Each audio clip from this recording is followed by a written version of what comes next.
right, so what is this? This right here is 2.8 ounce per square yard Dyneema. And what that means is that it is 50 denier Cordura polyester with 20 denier Dyneema. Now, if you think that that's awesome, it is. The Mountain Laurel Designs Burn and the Z-Packs both use this material. Now, what's really interesting about that is that this material, 50D Cordura with 20D Dyneema, actually comes in half of that weight. You can get 1.2 ounce per square yard Dyneema, which is more like 10 denier polyester Cordura on top of 20 denier Dyneema. So it's totally waterproof, and what the Cordura does is it basically prevents your tent stakes and your tent poles from putting a hole in your pack. So when you pack hard objects into Cuben fiber, whether it's 0.5 ounce per square yard Cuben fiber or 0.75 ounce per square yard Cuben fiber, hard objects will put a hole in it. Even like a soap dish. If you have like a soap container or a toothbrush or a comb, anything hard in plastic or metal will puncture a hole in regular old plain Jane Dyneema. So what the Cordura does is it just holds it together. You know, the Cordura just adds a little bit more usability to the Dyneema so that it doesn't just completely fall apart, which it will. Z-Packs, you know, there's been a lot of complaints over the years about the duplex. I just saw one new complaint about the Plexamid. And so, you know, Dyneema is awesome, but when you're just using Dyneema alone, just as a standalone material, it is pretty prone to wear and tear. So when you add a little bit of Cordura to your Dyneema, you add a ton of durability and a ton of waterproofness and a ton of usability to the fabric. But what's funny is that the weapon of choice for most companies is this 3 ounce per square yard Dyneema with Cordura on it. And what's crazy is that this material comes in half of that weight. So if you look at the tent floor for the Plexamid, that's what the 1.2 ounce per square yard Dyneema is used for. It's used for like tent floors. So you could literally have a really tough Dyneema, ultra lightweight, waterproof backpack, weather sealed, seam sealed, for only 1 ounce per square yard. And then you get into these pack companies who are using like much heavier materials, like, you know, Outdoor Wilderness Designs. They're using X-Pack. X-Pack is like 5 ounce per square yard, all the way up to 7 ounce per square yard. Palante packs recently switched to 200 denier laminated nylon, and they say that it's with a small weight penalty, and that you don't need Dyneema for packs. But let's talk about weight. I mean, you could have a 1.2 ounce per square yard pack made out of you know, a little bit of Cordura laminated to your Dyneema, in comparison to a 7 ounce per square yard 200 denier laminated nylon pack. I mean, we're talking about almost half a pound lighter.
was seriously thinking about giving Patagonia a negative review, but after last night I'm having second thoughts. Basically I brought a 20 bag, and it's summer solstice. It's like the longest night of the year with no wind, clear skies, super hot up on the summit where I was camping, and I couldn't get inside of the 20 bag because it was too hot. And I thought I'd be able to use it as a quilt because I didn't bring any type of shelter or no-see-um or a bug bivy or anything. There were about 100 mosquitoes right in front of my face while I was trying to sleep. So what I ended up doing was I wore the micro puff and I put this Patagonia Capilene shirt over my face, and I was able to get to sleep. I put my feet in the 20 bag like a potato sack and just used the micro puff as a sleeping bag and just went to sleep. And it worked good. I needed to get some sleep last night. I got a couple hours sleep just sleeping inside of the micro puff. And so because of that, I'm really hesitant to give them just like a bad review. Patagonia overall is pretty good. Yeah, I have some gripes about this jacket, the micro puff, about the sizing at Patagonia, large versus extra large, and the materials that they use. Same thing with like Ultra. I have some gripes about Ultra. But a lot of the time I'm really impressed with like the grippage on the bottom of the Ultras, or with the materials that they use at Patagonia. It can be really functional. It's just that sometimes it works and sometimes it doesn't.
All right, so real quick, water bottles, plastic water bottles. Ones with small caps and ones with wide mouth caps. All right, wide mouth caps. They fit in your water bottle pocket, but Z-Pack sells this clip that can go underneath your water bottle pocket. So if you've got 1 liter bottles, you can put a wide mouth on top, a skinny mouth under it. You've got 2 liters on both sides. There's 4 liters on the front. It's pretty cool. This thing pops off and on, but also slides out. When it's got water in it, it's got two little straps here, and the Z-Pack's clip, it slides in and out pretty easy, just like that. If it's got water in it, it'll hang down away from your arm when you're walking. If it doesn't have water in it, you can just put it through the first strap, and it'll tilt away from your arm so that it doesn't hit your arm while you're walking. With the MLD water bottle pockets, you can tilt them away from your face. They can tilt towards your face, or they can tilt away. With a beer, the beer is so close to your face, you can put a straw in it and drink beer while you're walking. It's so close to your mouth.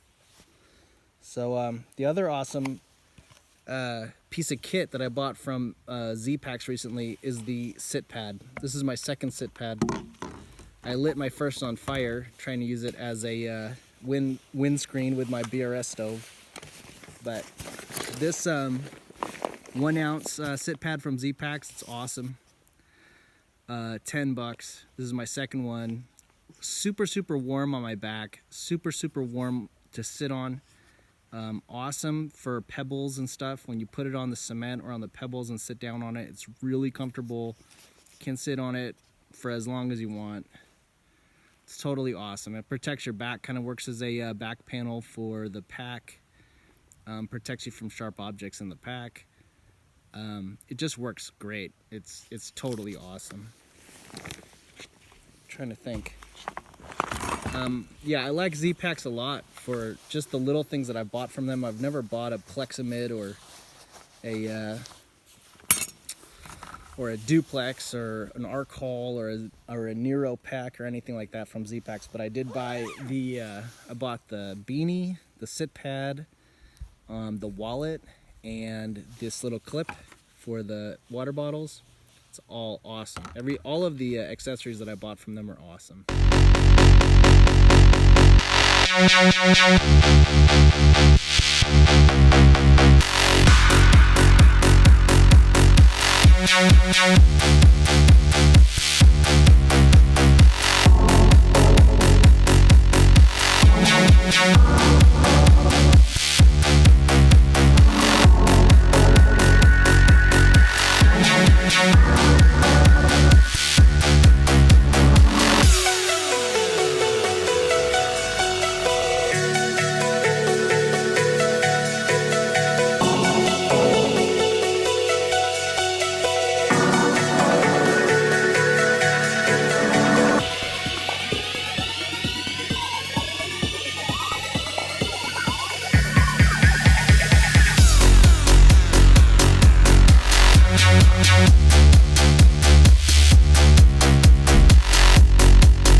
So I was going to boil some water with a Twiggy fire. You saw my Twiggy fire didn't light. It rained recently. It's a little bit dry right now, but it's been raining a lot. And the sticks are too oily. They won't light. So whatever. But one of the advantages of wide mouth bottles, they're super easy to work with. You can just pour stuff back in here. Look.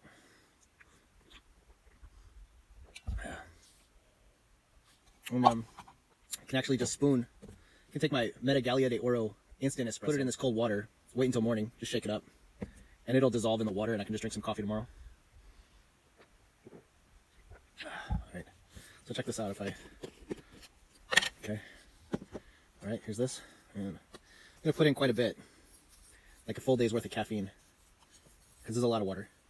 And this is probably enough to turn my stomach upside down, but I have other water. So I'm just going to spoon this in.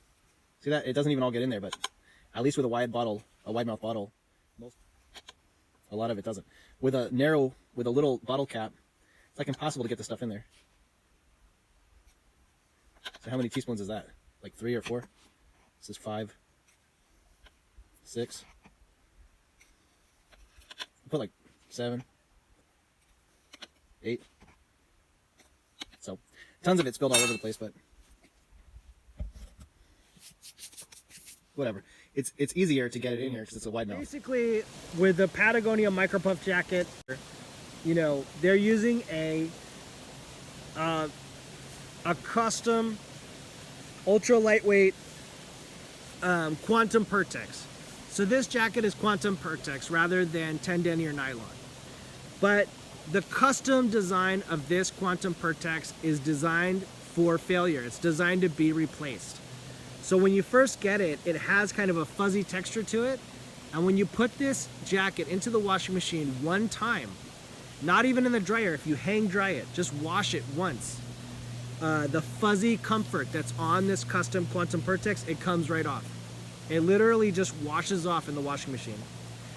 And the other crazy aspect of it is that the Plumafill polyester insulation that's in here, rather than Apex or Primaloft Gold X or any of the other polyester insulations that are already out there, they developed their own custom polyester insulation. But it's designed to fail. It's designed to be replaced. It gets crazy cold spots in it. So, you know, when you look at this in this light, the quantum Pertex is not translucent and you can't see how many cold spots are in here.